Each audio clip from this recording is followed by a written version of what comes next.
Welcome back, subscribers. I want to do another thing on the Texans. Texans offense improvements for 2022. I got five. To some of y'all, it might seem like it's a lot, but I just think it's five very crucial things that I feel like they've been addressing over the off season, and I feel like they've addressed it through the draft. And I think they, you know, as the chemistry builds, these five things is going to make this offense click earlier in games, often in games, and in crucial moments to close out games. That is something that I think throughout the years is going to very be important to their success of being a top 10, top 15 offense. If you want to be a top 10, top 5 offense, these things have to happen. And I think from what I've seen what I've heard of Davis Mills doing over the off season and the moves that they made, I think this can happen starting this year. There's no better time than the present. Number one, this is something that Nick Caserio and the Texans have addressed: the running game. The running game was horrible last year. It was far and few in between, big running plays, that were successful. And it seems like, they couldn't find, couldn't find the crease, the gap. They couldn't hit it, or it wasn't available. It closed early for them. They hardly was able to bounce it out to the outside as much. For you to be ranked pretty much dead last, that means your running game was pretty much non-existent, man. That means teams came in to NRG, or you went to their stadium, and they knew you were going to be pretty much past the majority of the time of the game because your running game was non-existent. I think with the addition of, Damian Pierce from Florida, I think for them picking up Marlon Mack, I think those are two nice 1-2 punch. I'm not too sure who's going to be the third down, who's going to be the third back. I'm pretty sure they're going to probably, that whoever's going to be that third back is going to, solidify that through off season, and we're about to be heading into preseason next month, which I'm gonna be trying to go to at least one of them. So stay tuned. I'm gonna definitely be going to it. I'll probably go to the one where they play the Aints. I mean, my bad, my bad. I'm petty. I'm a Pisces, so I'm very petty. I mean the New Orleans Saints. I'm probably go to that game because that's gonna be on Saturday night. I think it's August 25th. Yeah, I think I'm gonna go to that. So I'm gonna lock that in. But anyway, back to the scheduled program.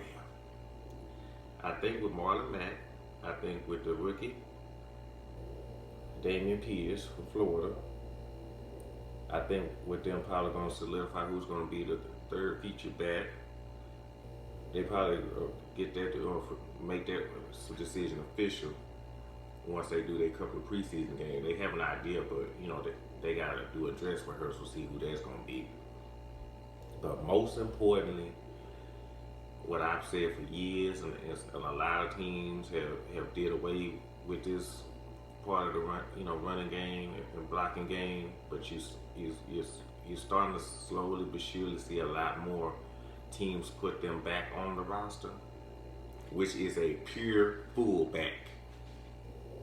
Yes, I said it. I know it's not a glorified position, and you ain't gonna probably see a whole lot of people rocking fullbacks jerseys and all that. But I always believed in fullbacks. Not just fullbacks that can block. Not just fullbacks who can get the little tough short yards. I'm talking about fullbacks that can be featured backs, that can break off for long yards. I'm talking about fullbacks that can, you can hit them on screen passes. I'm talking about fullbacks that can sit up here. You can hey, you can line them out wide. Those type of few fullbacks. And you had some back in the day when I was growing up as a kid that were good fullbacks. A lot of running backs wouldn't have the career that they had back in the day, and to a shorter degree today if they don't have a fullback. If you look at most teams that have success in the running game, they usually got a fullback, usually two. One that's gonna start, the other one probably gonna be more of a special team and fill in, just to relieve the starting fullback. So I believe they say they're gonna have a fullback. I believe they're gonna have two fullbacks on this roster. I really, really liked it. Paul Quisenberry. I felt like even last year they had, last season they had him on the roster, and when they was trying to solidify who's going to be the number one, number two, number three, every time they had him in at fullback, whoever he was blocking for and opening up holes for, they were successful with him being the fullback and actually being implemented into the offense. The running game was clicking through preseason. Even when you looked at some of the highlights when they put on pads and when they start training, you saw the difference in the running game when they had Paul Quisenberry in as fullback. When they didn't, and they decided to, not really use him as much, maybe just put him on special teams, you come up 32 in it as a ranking in the running game. Fullbacks are very valuable. And I don't care how much of a passing lead that it become, and you want to rack up the points and the stats and all that. When it comes from October, November, December, heading to the playoffs, you have to establish the run. You don't establish the run, you're gonna be done. Point blank, period. You're going to be done. You're gonna need that running game to solidify something. You can only get away with just being a more pass happy, offense for so long. So you're gonna have to have some type of running game going, and you get that with good run, good halfbacks, good fullbacks that could come in and deliver the pain, deliver the punishment to defensive ends, linebackers. That's what you need. And I feel like, like I said, they have Damian Pierce as a halfback. They have Marlon Mack as a halfback. They have Paul Quisenberry as a halfback. They also went and got another veteran by the name of Adam Janovich. I believe that's what his last name is. I could be wrong. I've been trying to work on that one. But those are two proven fullbacks that are actually fullbacks, not just what they was doing in the last couple of years, where they was converting tight ends into fullbacks just so they wouldn't have a pure fullback on the roster. I saw a lot of that. You got tight ends who are, they're mainly tight ends, but you're trying to convert them into being fullbacks, and that's not really their true position. And more oftentimes than not, it didn't pay off. So, to have, when I look at this, this team who I've been a fan for day one, they pretty much the one fullback that they could guarantee that they had that was going to bring the pain and bring success to the running game was Vontae Leach. Look him up. Wherever he went and played fullback at, man, he did his thing. He played for the Texans, went to the Ravens, won them the Super Bowl. He played for other teams, Packers and Saints, got here and solidified his name, went on to win a championship with the Ravens. That was the best fullback that we got. But we got two good fullbacks on the roster, and I hope they keep both of them. And I think, with Nick Caserio and Lovie Smith really want to address the lackluster performance on the running game. You see what he did. He brought in two backs, you know, that are different, but at the same time they can get the job done. And he brought in a fullback that could sit up here and help with the running game. Number two, aggressive offensive line play. Come on, we need it. We need offensive line that's gonna put in fear into these defensive line, these linebackers, these safeties, that whole defense that they're gonna have to go up against. They're gonna go up against some pretty good defenses this year. Indianapolis Colts, Denver Broncos got a good defense. Chicago got, I won't say they, top five or something like that, but they ain't no slouch either. That's just to name a few. So you're gonna have to have good offensive line play. They got some on the team that that's been here for years, that's been doing good, but you needed depth at the offensive line, and I think they addressed it there through the draft and through off season. They made it their mission to put more depth into the offensive line. They drafted good. So I feel like that's going to be much improved, and that will help with the running game as well. That's going to help with pass protection as well. And it's going to help with Davis Mills' confidence. Because like I said, Davis Mills, whether you think he did good, subpar, okay, you have to think about it. He went into the season basically not being a starter. He got drafted. He wasn't a starter. The only reason he took over the team was because, let's just be honest, the quarterback that we had, like I said previously, got hurt in the Browns game. So he had to take over. He had been on the team so long, they feel like, and he was starting to show some promise, that they had to say, well, you know what, I think it's his time now. But that's not going to be his situation now. He's going into the season already knowing he's a starter. His confidence is already built up. As you saw, as the season went on, he got better and better, and the confidence built up in him. He's taking initiative to sit up here and work out with the receivers, from the starters to the backups over the summer. So that's letting you know he's already in football mode. He's willing to do what it takes. He's willing to build up that chemistry, with his receivers, which is good. His tight ends, I think, was also out there with him. So if you're giving him a good offensive line, which Nick Caserio has made it his mission to do, you also helping out this running game, which is going to be crucial to the quarterback, because guess what? That means he's going to be a more balanced. It's going to be a more balanced offense. So that means the running game is going to step that game up. That's going to also help, with the passing game, because you're going to have to defend both, versus just, okay, we know he's just going to have to pass the whole game. And you got an offensive line that can hold up with pass protection. You got an offensive line that's going to help with the running game.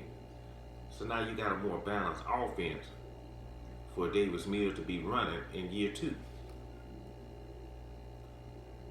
Number 3, Davis Mills spreading that ball around. I felt like last year, Brandon Cooks and Bevan Jordan were basically clearly his 2 favorites as far as having chemistry with. Nico Collins was too, to a certain degree, but they both was coming in as rookies, and both made their mistakes. But I think over the season, you saw them build up their chemistry too. But like I said, he's gonna have to get Phil Brown more involved. If you have to bring in the rookie tight end, you're gonna have to get him more involved. You got a receiver on the roster right now. Phillips Dorsett. He's been around. He showed some promise last year in a couple of games. Some against the Jags that I can think of. LA Chargers, just to name a few. And you got that that up and coming receiver that we just got, John Meacham. When it whether he start the season or come from out of off the bye week, because the bye week is week 6. You're gonna have to get him involved. The chemistry is already there with Brandon Cooks. I feel like Nico Collins is gonna make that improved jump from year 1 to year 2. So you've already got that. Chris Moore. Let's not forget about Chris Moore. I mean, the first play I could think of right off the bat that they kind of showed what he could do was the one where he caught a touchdown and pass from you when we played the Patriots. When the Patriots game was on, he really showed up big, like I said, in that game. And I kind of really liked it, and like I said, I hope they, really keep him, because he's familiar with the offense, and stuff like that. Y'all starting to have rapport, but you got to spread this ball around. If you making it where teams, when they, studying film on you, they pretty much know it's just a select few of your weapons that you're going to use versus at any given time, he can pass it to anybody, he going to throw it to anybody. That makes it harder for teams when they feel like, no, he's not going to play favoritism. He's going to show the tight ends love. He can pass that ball to the fullback. He can get the halfback involved. No matter who's out there on the field, they're gonna get their touches. And like I said, you can do that all day long through a practice, but if you get out there in game time and you're not giving them that game time reps, that game, building up their chemistry through live games when it count, man, you just doing that for nothing. But like I said, I think Davis Mills gonna do that. But that's just one of the things that I feel like he's gonna have to do this year. And like I said, number 4, tight ends, they definitely gonna have to get more involved. I feel like Devin Jordan is clearly number 1. Phil Brown is number 2. I felt like Phil Brown last year kind of had an up and down year. But here, to be honest, the whole offense had an up and down year. So I can't really hold that against him. And I feel like he's done the proper things in the off season, to get himself in tip-top shape and, keep nice eyes on him and, work on his route running, work on his catching, work with Davis Mills.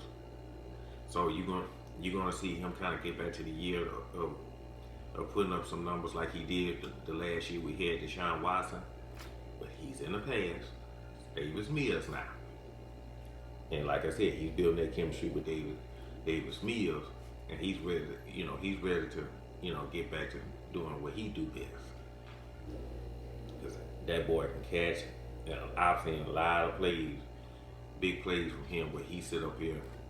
It was 3, 4, 5, defensive backs, linebackers, having to take him down.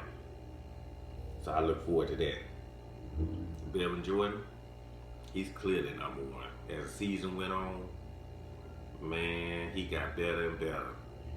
And like I said, anytime you have a tight end that you can line out wide as a receiver, you can line him up out wide like a receiver, and he can still produce on some deep balls.